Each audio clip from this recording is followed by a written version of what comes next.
Angélica. Fez uma cirurgia na semana passada, uma cirurgia de transplante de rins. E então, ela está nesse processo de recuperação após o transplante. Uma cirurgia muito delicada, uma cirurgia muito complexa. Mas o Senhor tem dado sabedoria aos homens, através da medicina, para que possam usar do Senhor, usar da sabedoria que o Senhor tem lhes dado, para abençoar a vida dela.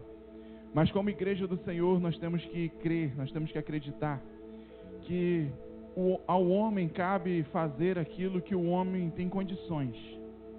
E ao Senhor cabe Ele fazer aquilo que o homem não pode fazer. E nós cremos que o Senhor tem dado sabedoria, sim, aos médicos. O Senhor tem usado a medicina nesse tempo de uma forma especial. Muito avanço da medicina, da tecnologia. E Deus tem usado isso para nos abençoar. Mas nós precisamos entender que existe um mundo muito além do mundo físico, do mundo material. Existe um mundo que vai muito além da razão humana. Existe um mundo que vai muito além da capacidade do ser humano. E nesse mundo, quem reina, quem governa é o nosso Deus, é o nosso Senhor. E ao homem cabe a ele fazer aquilo que ele pode fazer. Mas ao Senhor cabe a ele fazer aquilo que o homem não pode fazer, aquilo que o homem não tem condições de fazer. E então eu quero me juntar com você em oração e orar pela vida da Liz, pedir ao Senhor para que continue abençoando, dando sabedoria aos médicos para continuarem conduzindo e guardando a vida dela, abençoando a vida dela através da medicina. Mas também nós vamos continuar entregando ao Senhor a vida dela e pedir a Ele para que o impossível Ele possa assumir.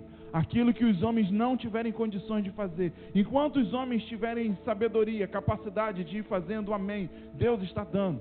Mas quando os homens desistirem, o nosso Deus não vai desistir. E vai continuar cuidando da vida dela. E vai confundir os médicos, vai confundir a medicina, através da recuperação, através do resultado sobre a vida dela.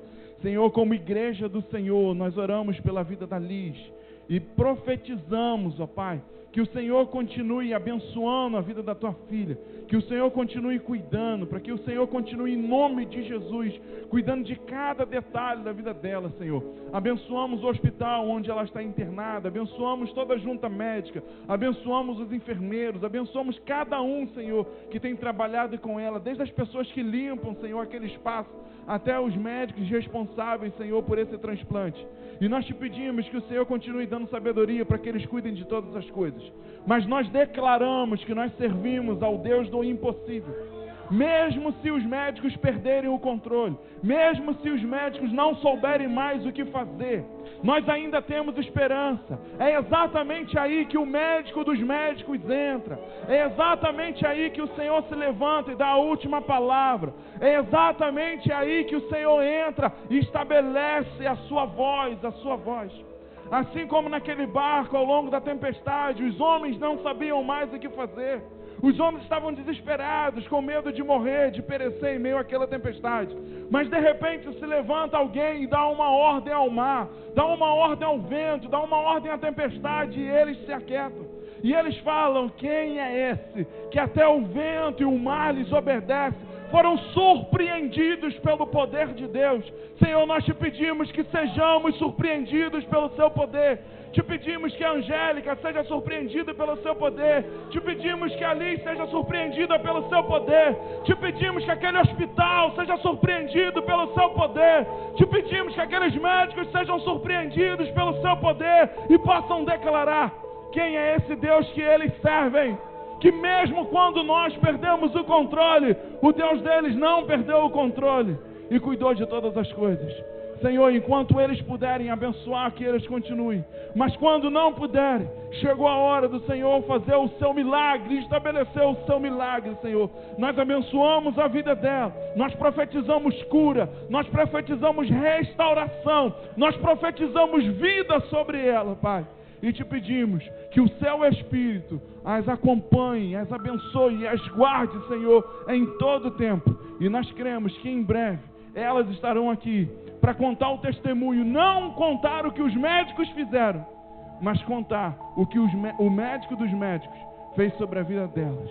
Só você que crê nessa realidade, erga suas mãos e aplauda ao Senhor, em nome de Jesus. Glória a Deus. Aleluia. Pode se assentar no seu lugar.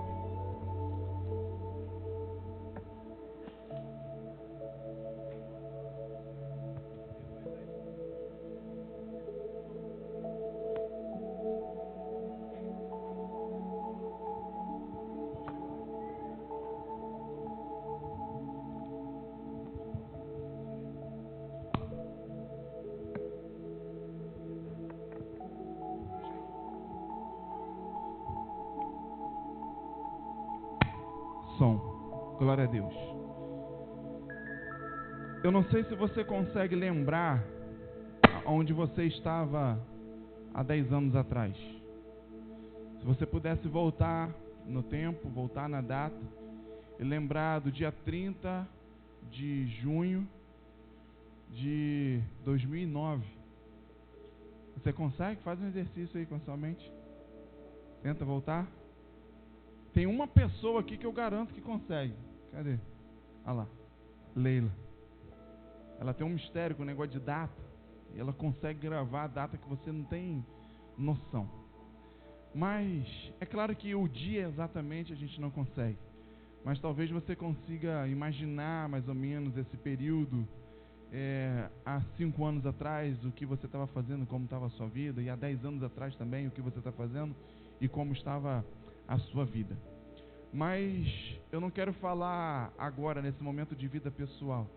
Eu quero falar como igreja, como comunidade. Há 10 anos atrás, como comunidade, nada disso aqui existia, nada dessas pessoas aqui existia, e nada dessa estrutura era dessa forma, e não só essa estrutura que nós vemos aqui, mas cada projeto que o Senhor deu à comunidade nesses 10 anos. E então, há 10 anos atrás, mais ou menos nessa data, sim, nós estávamos reunidos lá em uma garagem, lá no Parque Aeroporto, na minha casa. Nós começamos algumas reuniões, algumas células na garagem de casa, após uma direção de Deus para as nossas vidas, após um chamado, um convite desafiador de Deus para as nossas vidas. Eu, como homem, a princípio estava com muito medo, estava muito acovardado em meio a esse desafio. Mas há 10 anos atrás o Senhor trouxe ousadia sobre a minha vida e eu decidi só obedecer a Ele. Nós estávamos então, nessa época mais ou menos, estávamos reunidos em uma garagem. E 10 anos depois estamos aqui, reunidos nesse lugar, com bem mais pessoas do que tínhamos naquela garagem, e gerando alguns sonhos, alguns projetos para os próximos 10 anos que estão por vir. Nós servimos a um Deus que é um Deus de sonhos. Nós servimos a um Deus que Ele costuma visitar pessoas com os seus sonhos. E então, através disso, nós podemos entender que Deus, Ele ama nos abençoar com sonhos. Ele ama compartilhar os seus sonhos sobre as nossas vidas. E então, a partir disso, nós precisamos entender que a vontade de Deus, que já está estabelecida lá nos céus, ela também precisa ser estabelecida aqui na terra. E quando Deus quer estabelecer a vontade dele, que já está lá nos céus, aqui na terra, em muitas vezes ele utiliza a vida de homens e mulheres que são esse meio de comunicação, que são o canal de comunicação entre os céus e a terra. Porque o céu é uma dimensão e a terra é outra dimensão. Não é à toa que Gênesis 1:1 diz que no princípio criou Deus os céus e a terra. O céu é uma coisa e a terra é outra coisa. Mas acontece que o mesmo Deus que governa nos céus, Ele também governa na terra. E esse Deus que governa nos céus, Ele utiliza de ferramentas para falar com a terra e para estabelecer a vontade dEle que está na terra. No mundo físico nós chamamos isso de embaixadores. Existem pessoas que estão estabelecidas em outros reinos, em outros governos, mas são o canal de comunicação do Brasil nesses outros governos, nesses outros reinos, nesses outros lugares. E então cada vez que o Brasil, com a sua história, com as suas regras, com a sua doutrina, o Brasil com a sua democracia quer falar, quer comunicar com outro país, então eles utilizam os embaixadores. chamam os embaixadores e mandam mensagem pelos embaixadores para aquele outro reino. E nós entendemos que os céus é um reino e a terra é outro reino, mas o mesmo Deus governa os céus e a terra. E esse Deus enviou embaixadores para a terra e mandou com que esses embaixadores fossem o meio de comunicação desse Deus com a terra. E cada vez que Ele quer estabelecer sonhos e projetos sobre a terra, Ele utiliza os seus embaixadores para que possam revelar, para que possam materializar, para que possam estabelecer os sonhos de Deus que está no céu, aqui na terra.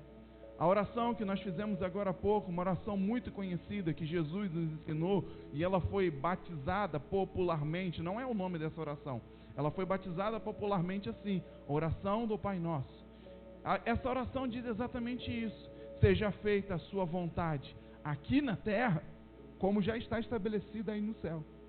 E quem são os responsáveis por fazer a vontade de Deus na terra, como já está estabelecido nos céus? Você sabe quem é o responsável disso? Não adianta olhar para mim, não. Levanta sua mão assim. Levanta sua mão. Fala, sou eu. É você. Algumas pessoas estavam me olhando assim, falando, sei quem é, né? E com um olhar assim, ó, em mim, achando que eu sou o responsável por fazer isso. Não sou. Eu sou responsável junto com vocês.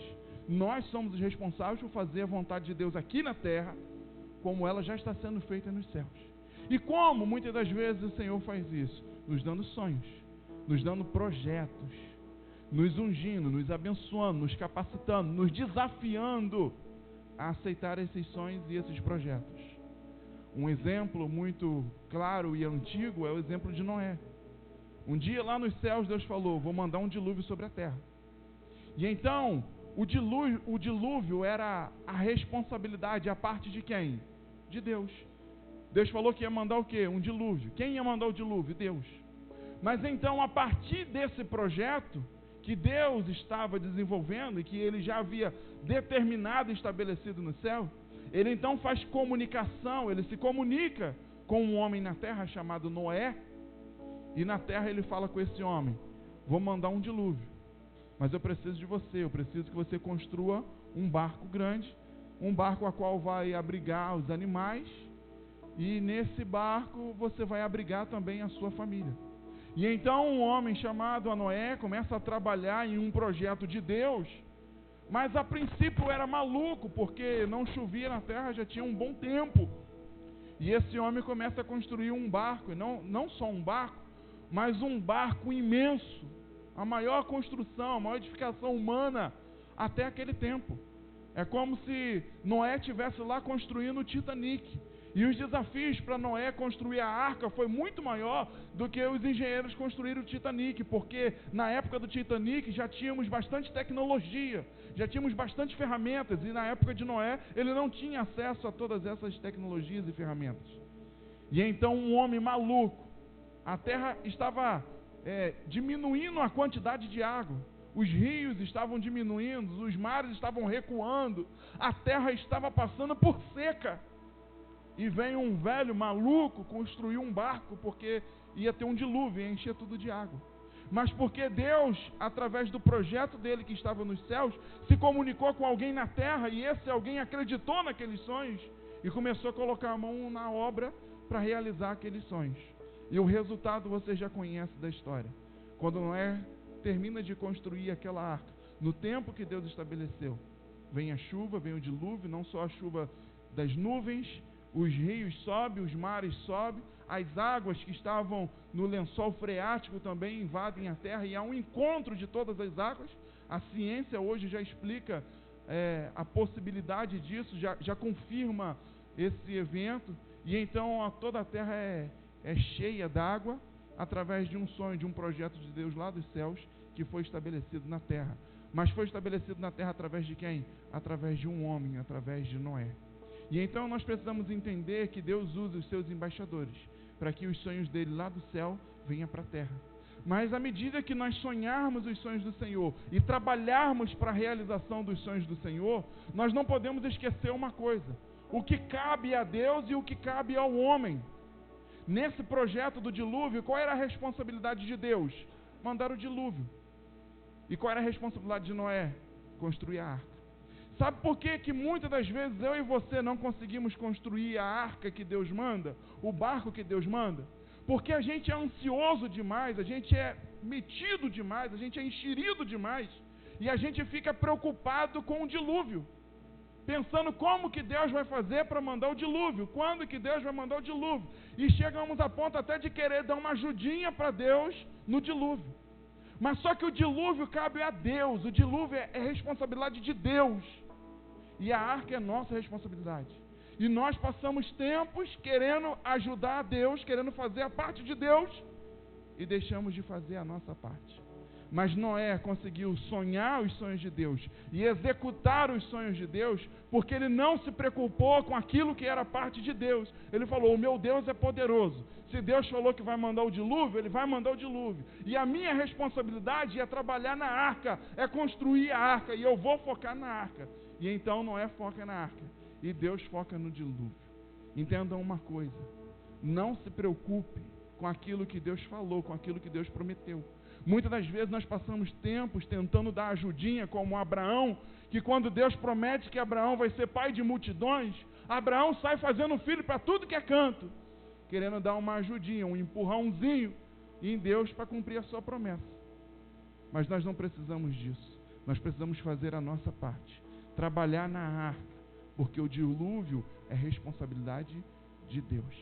E nessa geração ansiosa a qual nós vivemos, a cada dia tem sido mais difícil se concentrar na arca e não se concentrar no dilúvio. Entenda o que é a responsabilidade de Deus na sua vida, mas entenda o que é a sua responsabilidade também. Porque o que cabe ao homem fazer, Deus não faz. Você sabia disso? O que cabe ao homem fazer, Deus não faz. Mas o que cabe a Deus fazer, homem nenhum tem condições de fazer, e Ele faz. O que cabe a Ele, Ele faz. Essa é a realidade de Deus sobre a sua vida e sobre a minha vida. Essa é a realidade de Deus sobre essa igreja. E então estamos nas vésperas de completar 10 anos de Comunidade de Vida. Inclusive, marca na sua agenda, dia 31 de julho, nós vamos fazer, vai cair numa quarta-feira, vamos fazer uma grande festa, uma grande celebração aqui na comunidade, para agradecermos ao Senhor pelos 10 anos da Comunidade de Vida, pela primeira década da Comunidade de Vida. E nesse tempo de aniversário, o Senhor tem trazido aos corações dos pastores o desejo de gerarmos novos sonhos para os próximos 10 anos da comunidade. Porque os sonhos que o Senhor nos deu lá atrás, vários já foram realizados, outros não. São sonhos do Senhor. Nós estamos trabalhando na arca e estamos aguardando pelo dilúvio dele. Não estamos preocupados com o dilúvio. Estamos trabalhando na arca. Mas os 10 anos iniciais da comunidade, nós recebemos sonhos. E os sonhos que recebemos lá atrás, há 10 anos atrás, foi para esse tempo. O Senhor tem trazido aos nossos corações que é necessário a gente gerar novos sonhos. Ou alguns até vão ser renovados, alguns sonhos vão ser renovados, vão ser atualizados. Mas nós precisamos trazer novos sonhos para a comunidade.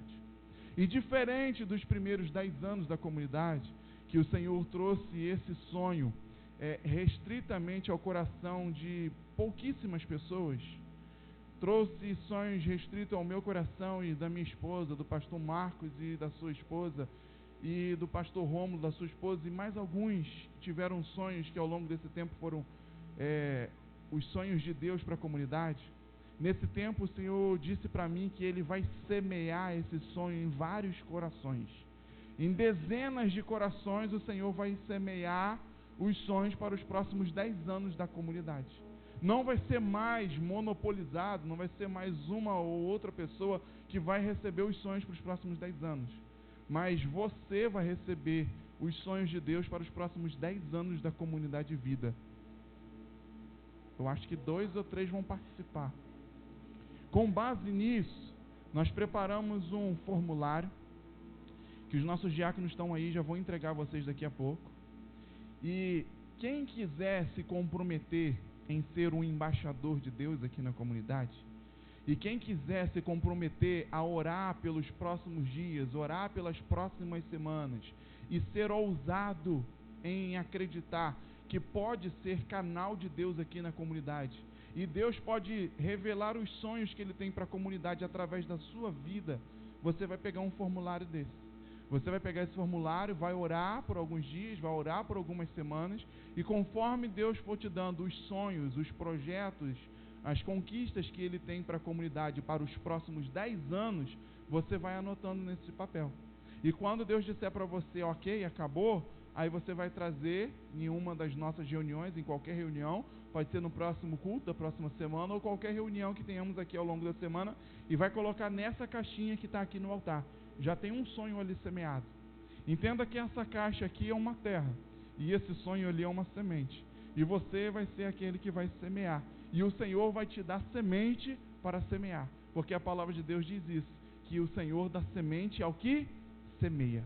Se você decidir semear esses sonhos aqui, eu tenho certeza que o dono dessa semente vai te dar a semente, vai te dar os sonhos. E você vai anotar e vai trazer e vai colocar. Nós vamos passar alguns dias, algumas semanas orando por esses sonhos.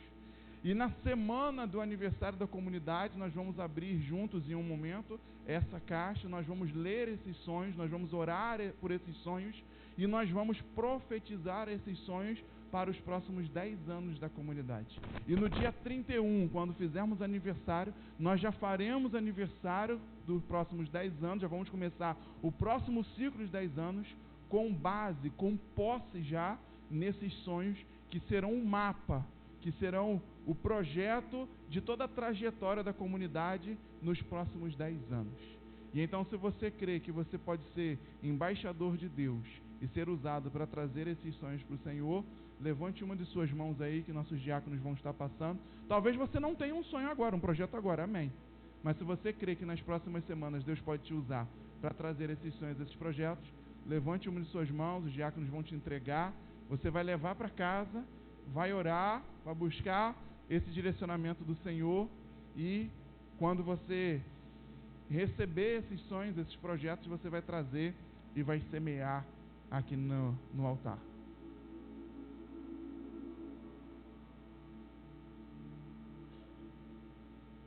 Vocês que nos visitam hoje, Deus te abençoe, obrigado pela sua visita. Obrigado por ter vindo aqui servir e adorar o Senhor conosco.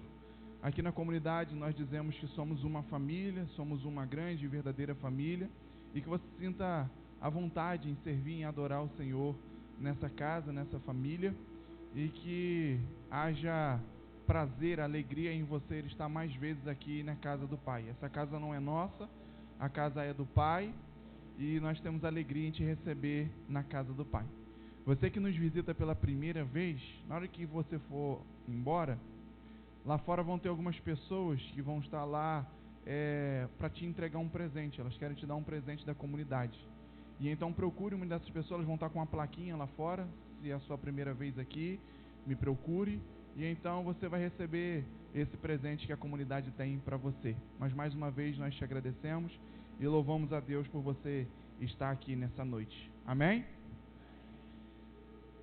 Isso foi só um bate-papo, tudo bem?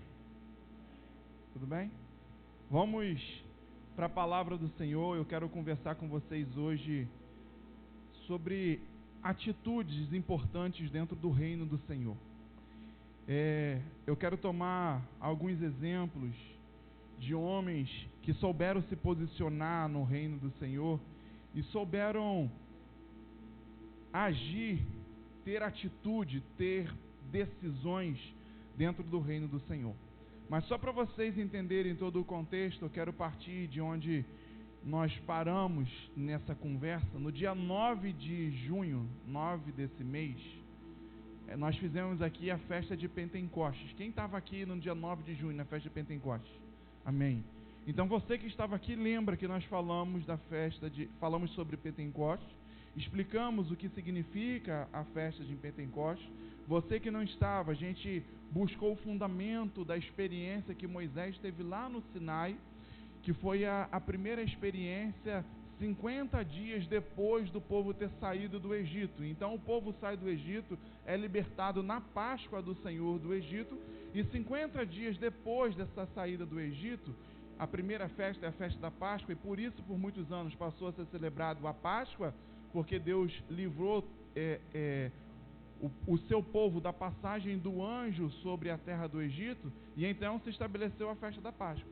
Mas 50 dias depois da Páscoa, Deus dá uma experiência a um homem chamado Moisés, em um monte chamado Sinai. E lá nesse monte, um homem vive uma experiência com Deus, e essa experiência envolvia várias coisas. Entre as coisas que envolvia também vento e fogo. E então aí nasce o Pentecostes.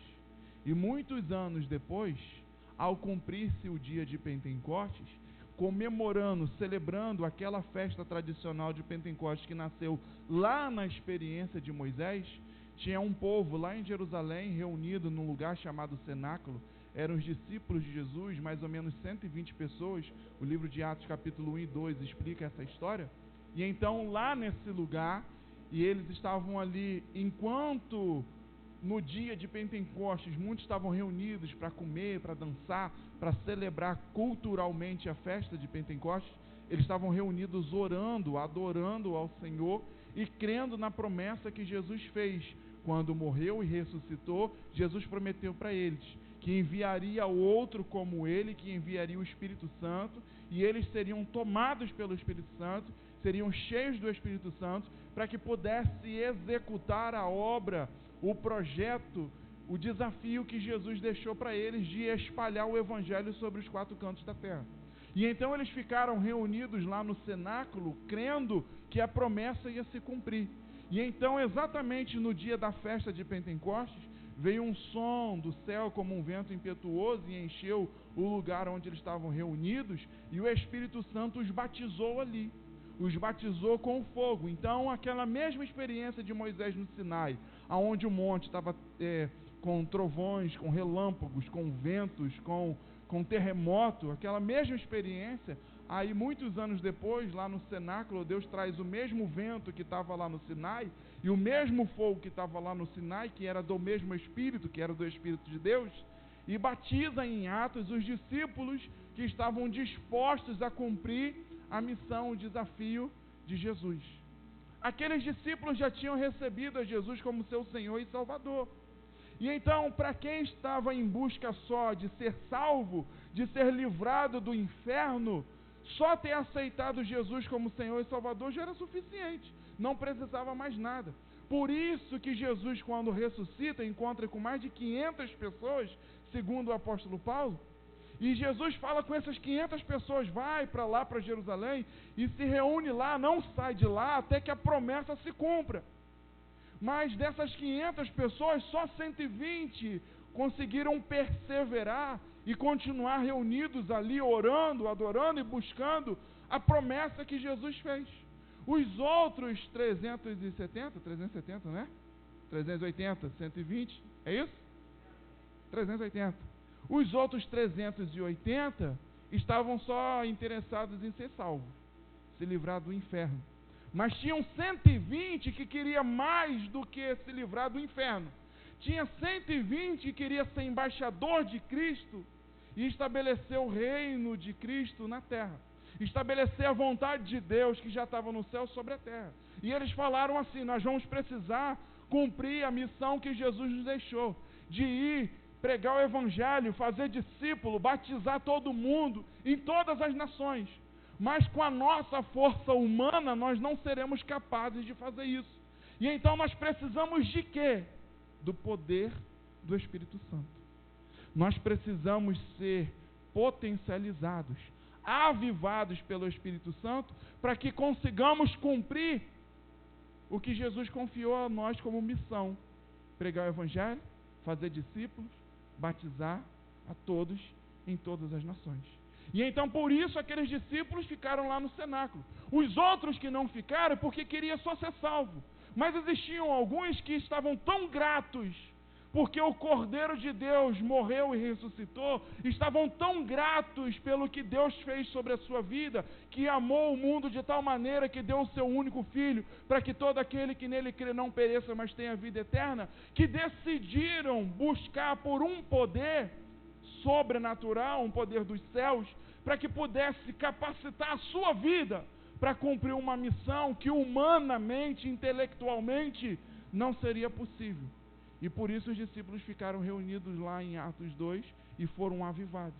E é por isso que aqueles mesmos discípulos que negaram a Jesus, que erraram, que vacilaram tanto antes do Espírito Santo, mesmo com os ensinos de Jesus, passaram 3 anos e meio sendo ensinados de perto por Jesus, mas erraram, vacilaram muito.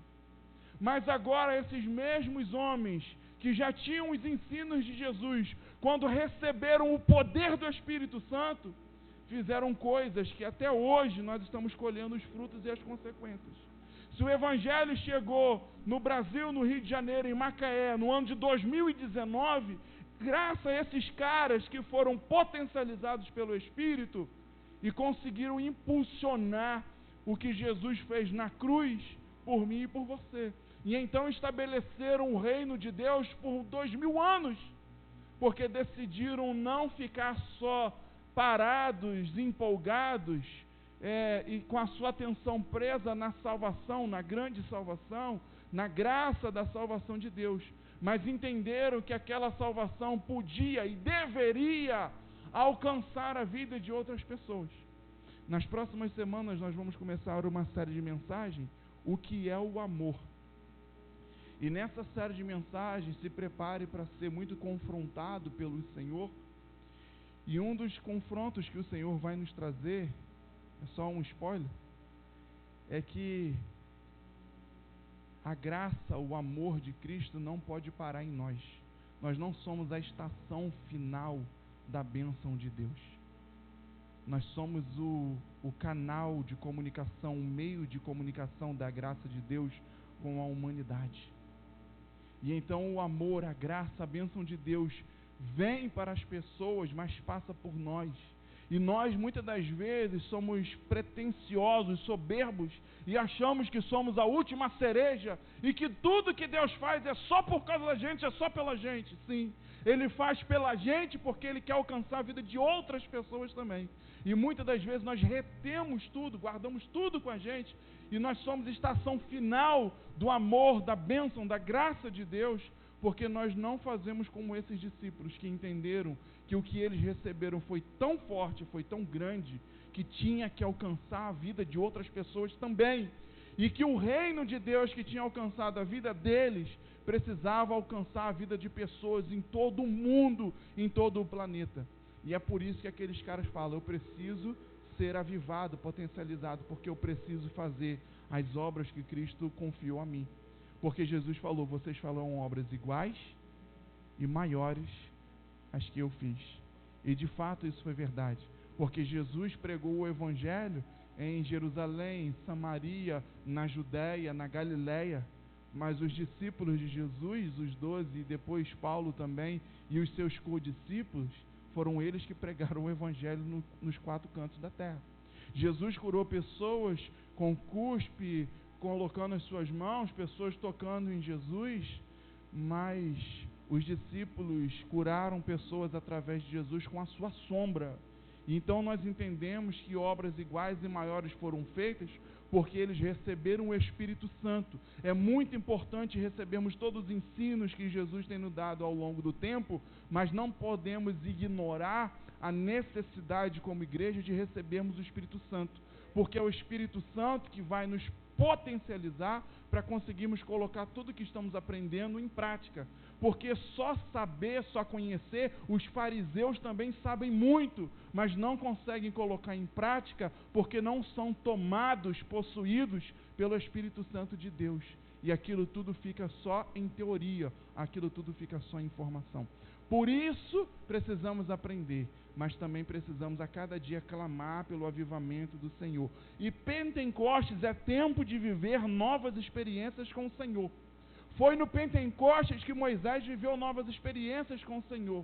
Foi no Pentecostes que os discípulos viveram novas experiências com o Senhor. E por causa daquela experiência, conseguiram cumprir as missões, os projetos que Deus os deu. E então eu quero dizer para vocês, nós estamos vivendo o tempo do Pentecostes.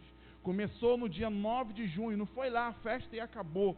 Começou no dia 9 de junho, o tempo de novas experiências com o Senhor. O tempo de viver experiências com o Senhor que vão nos potencializar, que vão nos impulsionar para cumprir os projetos e os sonhos que o Senhor tem colocado nos nossos corações. E então eu quero te dizer que você está convidado a viver esse tempo de novas experiências com o Senhor. A primeira experiência que Moisés viveu com o Senhor no Horebe, inclusive foi antes do Pentecostes, foi antes dessa experiência de todo o Sinai pegar fogo e relâmpago e trovão, foi quando ele estava um pouco antes cuidando das ovelhas do seu sogro, Jetro, e então uma arvorezinha começou a pegar fogo lá em cima de um monte chamado Horebe. Inclusive os arqueólogos e os geólogos falam, e os teólogos também falam que Horebe e Sinai é o mesmo monte, porém de ponto de vista diferente, porque Horebe era a vista do monte a partir da visão do Egito, e Sinai é o outro lado, a outra face do mesmo monte, agora com a vista, com a perspectiva de Jerusalém, de Israel. Mas é o mesmo monte, geograficamente é o mesmo lugar. E então um dia ele recebe uma experiência, uma arvorezinha pega fogo em cima daquele monte, e ele vai lá e se envolve com aquela experiência. Algum tempo depois, Deus chama ele para uma experiência maior ainda, e ele vai lá e se envolve com aquela experiência. E foi por isso que ele consegue resgatar um povo de um cativeiro, cumprir um projeto que Deus estabeleceu lá no céu, mas usou um homem, um embaixador chamado Moisés na terra, porque esse homem não ignorou a possibilidade de viver experiências com Deus. E por causa dessas experiências que ele viveu com Deus, ele conseguiu cumprir aquilo que Deus confiou a ele. Por isso eu te convido a viver novas experiências com o Senhor.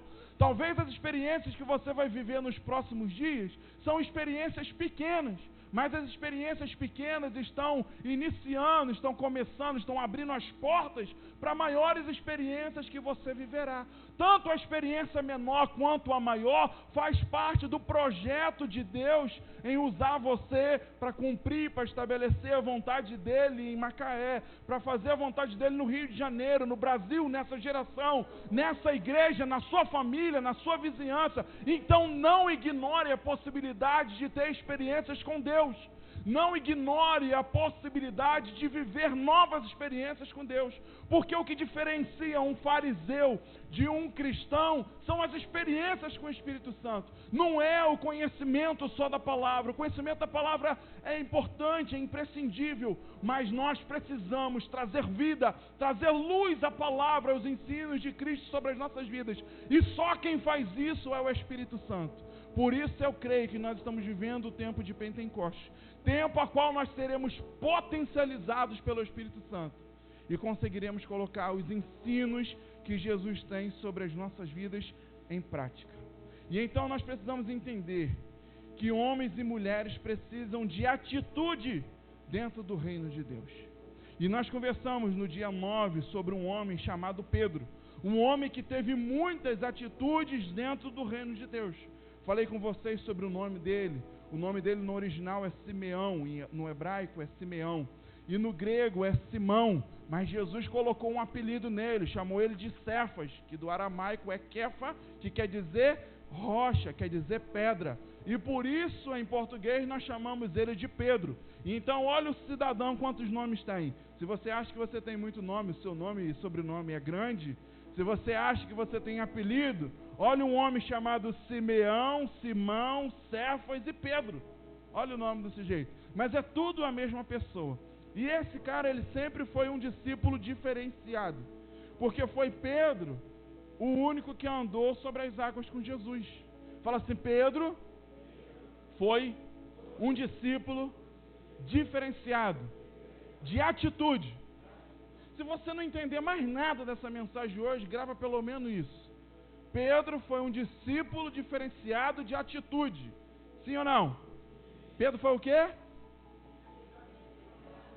Muito bem. E então, quem andou sobre as águas com Jesus? Pedro, o único. Quem foi o único que arriscou dizer quem era Jesus? Quando todo mundo ficou quieto, calou a boca, Jesus falou: e vocês, quem disse que eu sou? Quem foi o único que falou quem Jesus era? Pedro. Ou então foi Cefas, ou então foi Simão, ou então foi Simeão, mas é tudo a mesma coisa. É igual, como dizem por aí, posso contar uma piada rapidinho? Não vai atrapalhar não? Eu contei para minha esposa esses dias, ela não riu muito não, mas acho que vocês vão rir, vão achar engraçado. Já ouviu aquela expressão que tudo igual é um monte de japonês, um caminhão de japonês, né? Sabe da onde surgiu essa história, da onde surgiu esse conceito? Uma determinada mulher, uma japonesa, tinha terminado de se casar e estava em lua de mel lá em Tóquio e de repente perdeu o seu marido, perdeu ele de vista. E então ficou procurando e não achou o seu marido de jeito nenhum. Então foi onde surgiu aquele negócio na cabeça dela, né? Que japonês era tudo igual, que as pessoas são todas iguais, os homens são todos iguais, que a mesma coisa é um caminhão de japonês, porque ela não conseguiu achar o marido dela. Era um japonês no meio de todos os japoneses e ela não conseguiu achar o marido dela. Fala a verdade, não é legal a história? Então, Cefas, Pedro, Simão, Simeão, seja lá quem for, mas foi o cara que teve atitude. Foi o cara que foi ousado. Gente, mas também não é tão engraçado isso não, né? Para de rir também, né? Senão vai atrapalhar a mensagem, vai ficar rindo meia hora, não é possível. Mas foi o cara que teve atitude. Foi o cara que em amor chamou Jesus no canto, quando ele começou a anunciar a morte dele, e falou assim: não vou deixar isso acontecer com o senhor não, pode deixar que eu vou me posicionar. Foi Pedro que quando chegou o soldado para prender a Jesus, sacou a espada e lanhou na orelha do soldado chamado Malco. Foi Pedro que acompanhou Jesus depois que foi preso, quando estava sendo julgado e quando foi ser crucificado. Aí todo mundo fala: Pedro negou a Jesus 3 vezes. Se você botar na internet pregação de Pedro, você vai ver que a maioria das pregações é para falar, para molhar o coitado que negou Jesus 3 vezes antes do galo cantar. É verdade, mas olha tudo que Pedro fez. E Pedro só negou Jesus com palavras 3 vezes antes do galo cantar, porque foi o único que seguiu Jesus de madrugada, enquanto ele estava lá sendo julgado, preso no Sinédrio. Foi o único que ficou bem pertinho de Jesus, disfarçado no meio dos acusadores, para não ser identificado e sofrer também, porque não era o projeto de Deus que Pedro também fosse crucificado com Jesus. Quem deveria ser crucificado era Jesus. E então foi o único que ficou até esse momento. Os outros negaram, e negaram mais de 3 vezes, e muito antes do galo cantar, porque quando Jesus foi preso e estava lá sendo julgado, não tinha mais nenhum. Todos os outros 11 já tinha picado a mula. Assim como dentro do barco, que os outros 11 não desceram, o Pedro foi o único que desceu. E todo mundo fala: Pedro não teve fé e afundou. E os outros, se Pedro não teve fé, os outros tiveram o quê? Um bando de covardes que ficaram dentro do barco e não tiveram coragem de colocar a sua fé para ir andar com o mestre, para descer do barco e andar sobre as águas com o mestre. E então é desse cara que nós estamos falando, de um discípulo de atitude, que através das suas atitudes consegue estabelecer o reino de Deus na sua geração, enquanto ele vai caminhando. Abre comigo no Evangelho de João, Evangelho de Jesus segundo João, Novo Testamento, Mateus, Marcos, Lucas, João, capítulo 21, lá em João 21,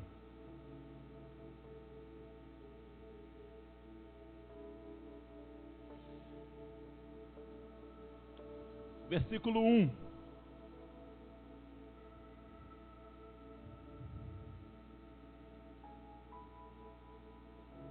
João 21, versículo 1, achou?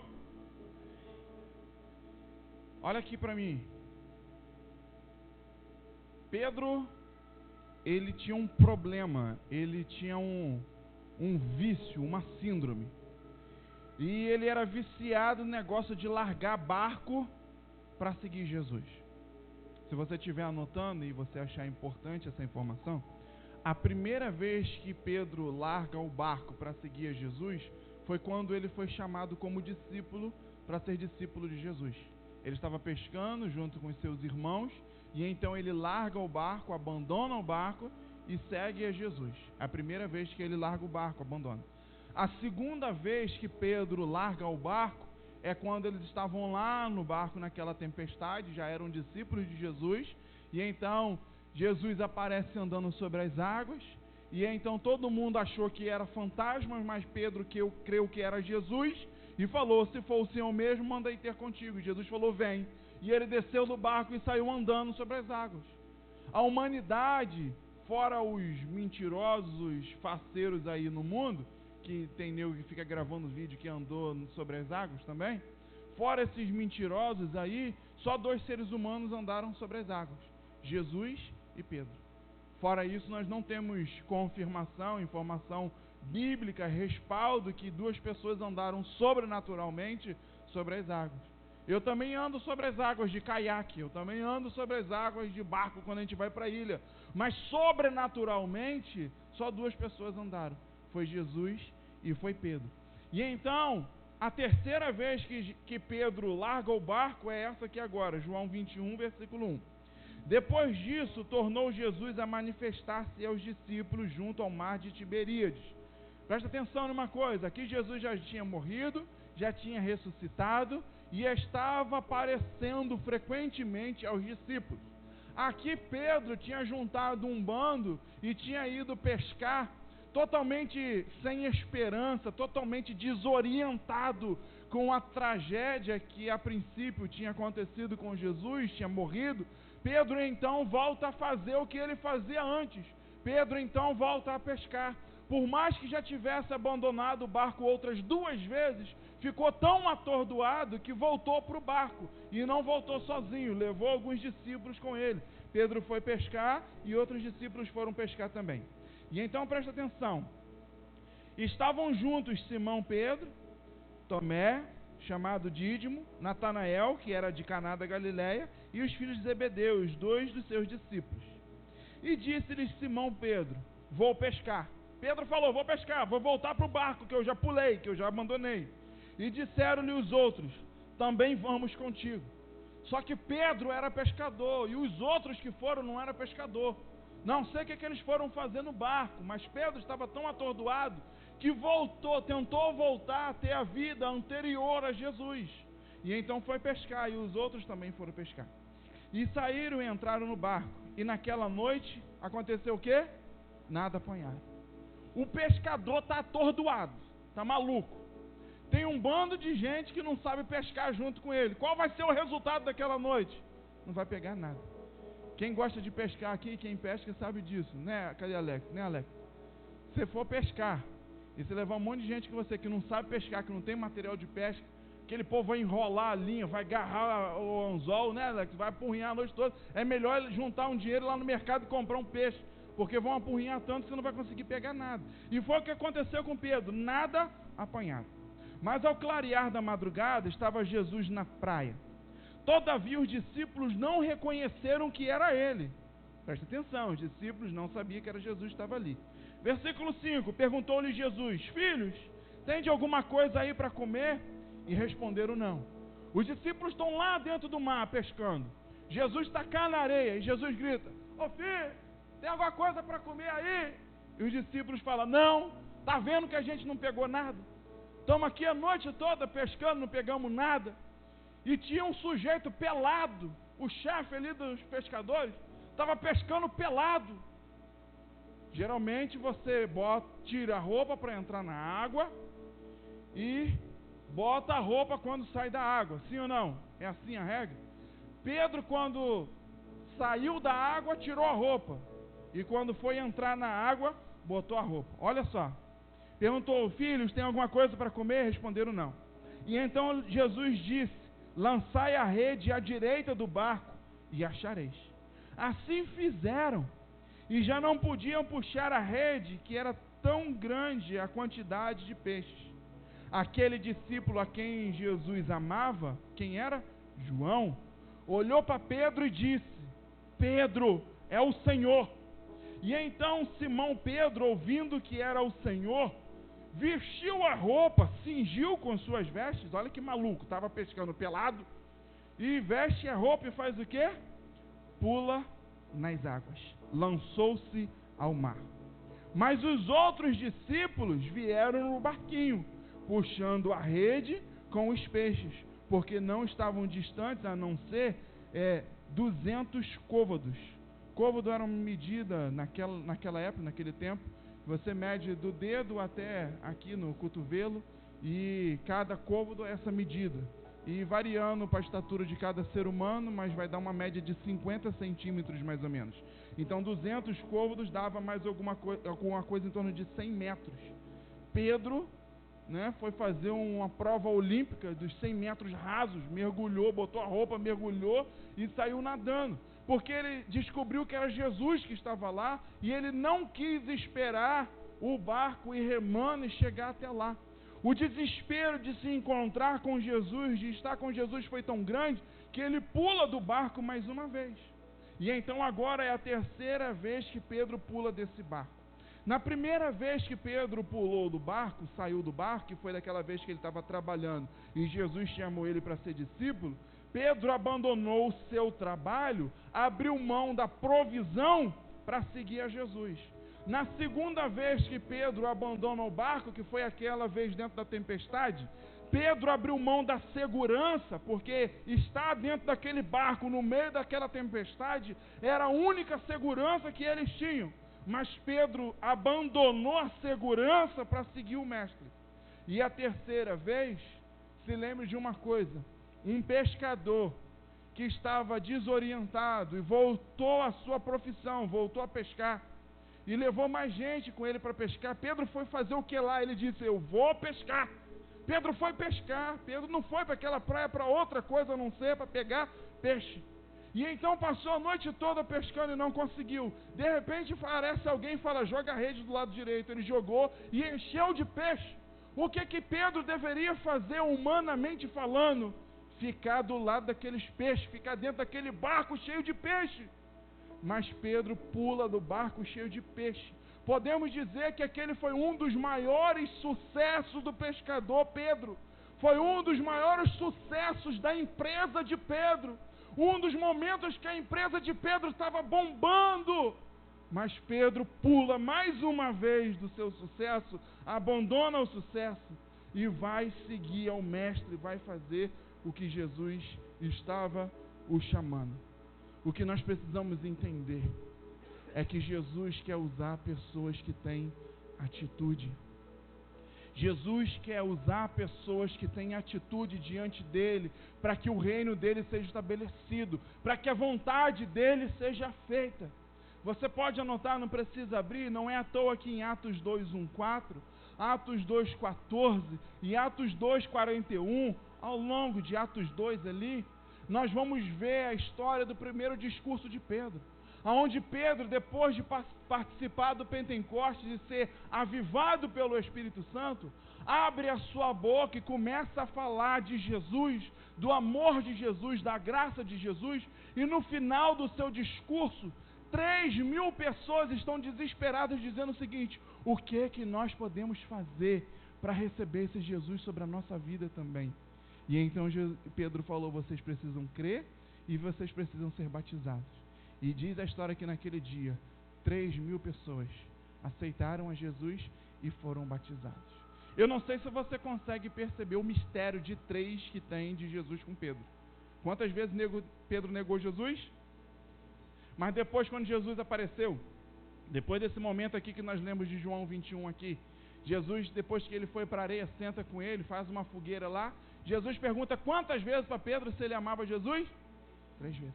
Quantas vezes Pedro pulou do barco? 3 vezes. E quantas vidas aceitaram a Jesus na primeira pregação de Pedro?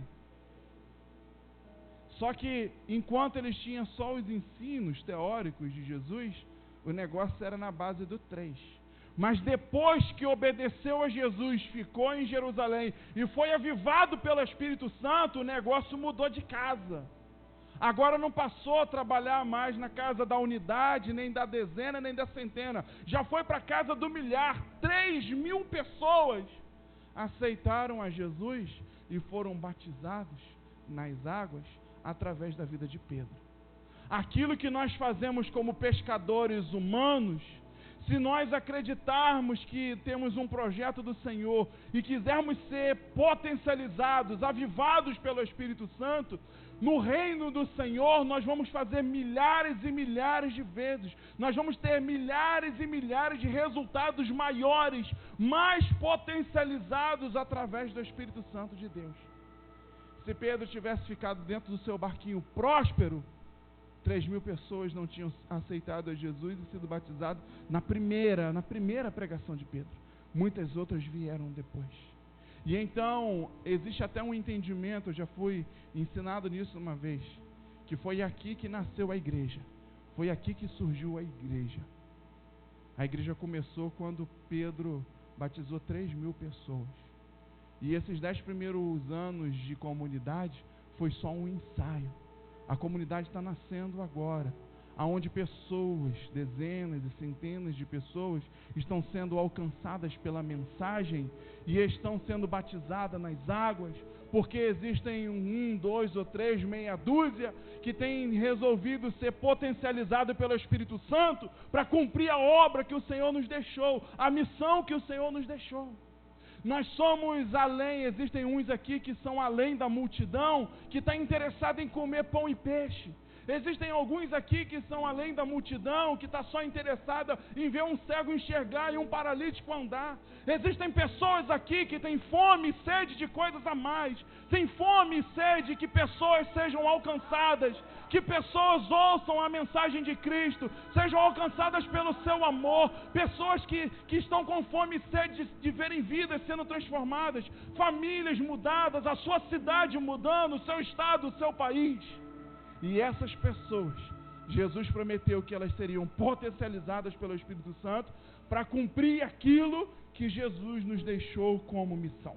Volta comigo rapidinho em Mateus 4. Você estava em João? Vamos voltar lá em Mateus, primeiro livro do Novo Testamento. Você estava no 4º livro do Novo Testamento, volte agora no 1º. Mateus capítulo 4. Mateus 4.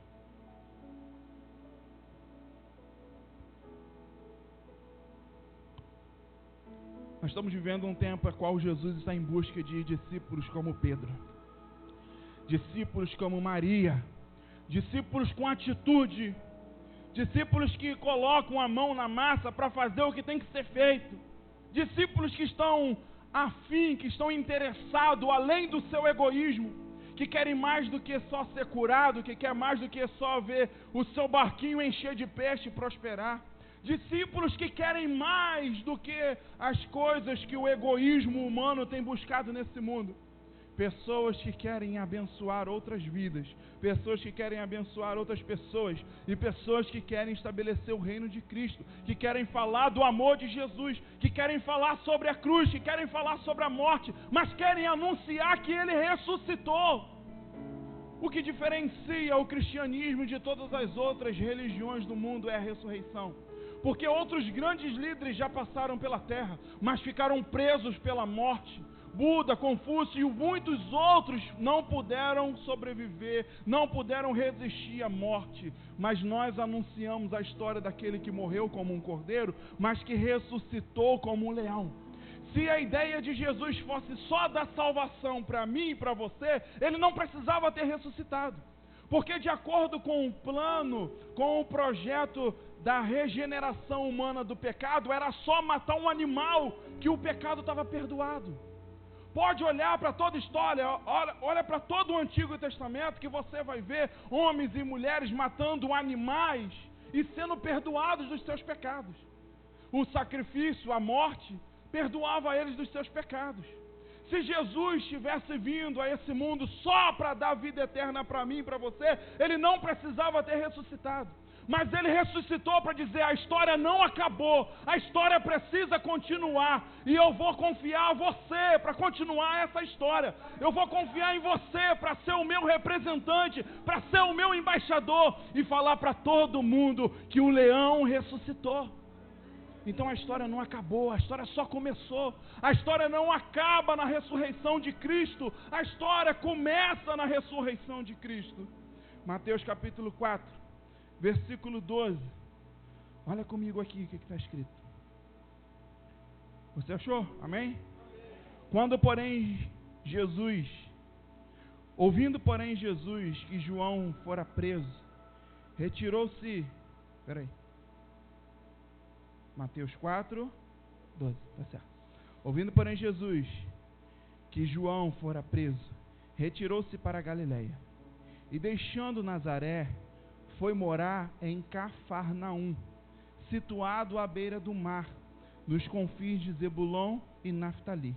Presta atenção no versículo 14 agora. Para que se cumprisse o que fora dito pelo intermédio do profeta Isaías. Olha o que Isaías já havia profetizado há muitos anos.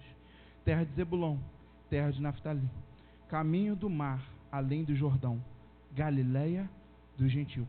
O povo que jazia em trevas viu grande luz, e aos que viviam na religião e sombra da morte, resplandeceu-lhes a luz. Quando Jesus inicia o seu ministério, ele foi morar em um lugar chamado Cafarnaum, que ano passado eu tive o privilégio de visitar lá em Israel. Eu botei algumas fotos aí. Joyce vai mostrar para vocês rapidinho algumas fotos. Essa é a cidade de Cafarnaum. Apaga a luz aqui de cima, Gabriel, por favor. Essa é a cidade de Cafarnaum. Cafarnaum, a cidade de Jesus. Pode ir passando as fotos. Essa é a entrada. Tem mais? Tem. Essa é a cidade antiga que a arqueologia escavou e encontrou. Essa cidade antiga foi exatamente a cidade. Jesus andou por essas ruas, subiu essas escadas, passou por esses muros. Jesus esteve nesses lugares. Pode passar. No próximo. Essa aí é uma estátua que tem de Pedro lá. Ele tem um peixe, um cajado na mão. E você pode ver que é uma cidade de litoral. Cafarnaum era exatamente no litoral da Galileia. Pode passar. E essa aí é exatamente a casa onde Pedro morava com a sua sogra. Era a casa da sogra de Pedro e de Pedro também, que morava a família de Pedro. E a casa a qual Pedro recebeu Jesus.